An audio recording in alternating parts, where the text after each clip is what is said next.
తండ్రి చేత ప్రేమింపబడుచున్న యేసుక్రీస్తు ప్రభు నామంలో అందరికీ వందనములు. ఇప్పుడు మనం చదువుకునే వాక్యం యోహాను సువార్త 3:35-4 వరకు. తండ్రి కుమారుని ప్రేమించున్నాడు గనుక ఆయన చేతికి సమస్తమును అప్పగించి ఉన్నాడు. కుమారుని విశ్వాసం ఉంచేవాడు నిత్య జీవం గలవాడు. కుమారునికి విధేయుడు కానివాడు జీవం చూడడు గాని దేవుని ఉగ్రత వాని మీద నిలిచి ఉండును. యోహాను కంటే యేసు ఎక్కువ మందిని శిష్యులుగా చేసుకుని వారికి బాప్తిసం ఇచ్చున్న సంగతి పరిచయులు వినరని ప్రభువునికి తెలిసినప్పుడు ఆయన యూదయ దేశం విడిచి గలిలయ దేశమునకు తిరిగి వెళ్ళాను. ఆయనను యేసే బాప్తిసం వేయలేదు కానీ ఆయన శిష్యులు ఇచ్చుచుండిరి. ఆయన సమరయ మార్గమున వెళ్ళవలసి వచ్చాను కనుక ఇక్కడ ఆత్మను దేవుడు తన ఆత్మను మనకు అనుగ్రహించినప్పుడు మనం దేవుని సంగతులే మాట్లాడతాం. తండ్రి గారు యేసుక్రీస్తు ప్రభుని ప్రేమించారు కనుక యేసుక్రీస్తు ప్రభు చేతికి సమస్తము అప్పగించేశారు. అంటే యేసుక్రీస్తు ప్రభుకే సమస్త అధికారం ఇవ్వబడింది అన్నమాట. ఇప్పుడు అంటే తండ్రి గారిని మనం అడగటం కాదు, యేసుక్రీస్తు ప్రభు నామలోనే తండ్రి గారిని మనం అడగాలన్నమాట.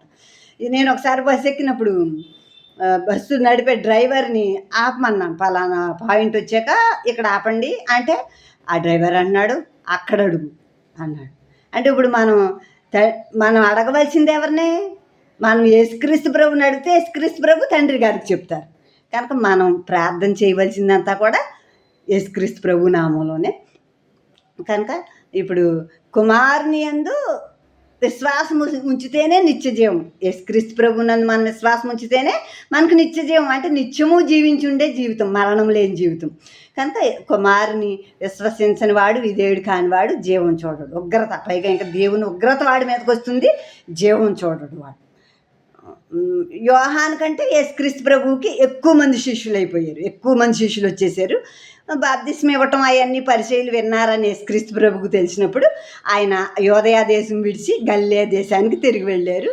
ఆయనను బాప్తిసం యేసుక్రీస్తు ప్రభు ఇవ్వలేదంట, ఆయన శిష్యులు ఇస్తున్నారు అని అక్కడ రాశాడు. ఈ గ్రంథం రాసిన యోహాను రాశాడు. ఆయన శిష్యులు బాప్తిసం ఇస్తూ వచ్చారు. ఆయన సమరయ మార్గమున వెళ్ళవలసి వచ్చాను. యేసుక్రీస్తు ప్రభు సమరయ మార్గమున వెళ్ళవలసి వచ్చాను.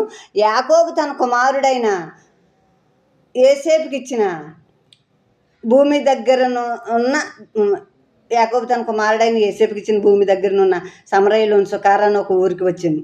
సుకార్ అనే ఒక ఊరికి వచ్చారు యేసుక్రీస్తు ప్రభు ప్రయాణం చేస్తూ సుకార్ అనే ఒక ఊరికి వచ్చారు. అక్కడ ఒక బావి ఉంది. యాకోబు తన కొడుకైన యేసేపుకి ఇచ్చాడంట ఆ బావి.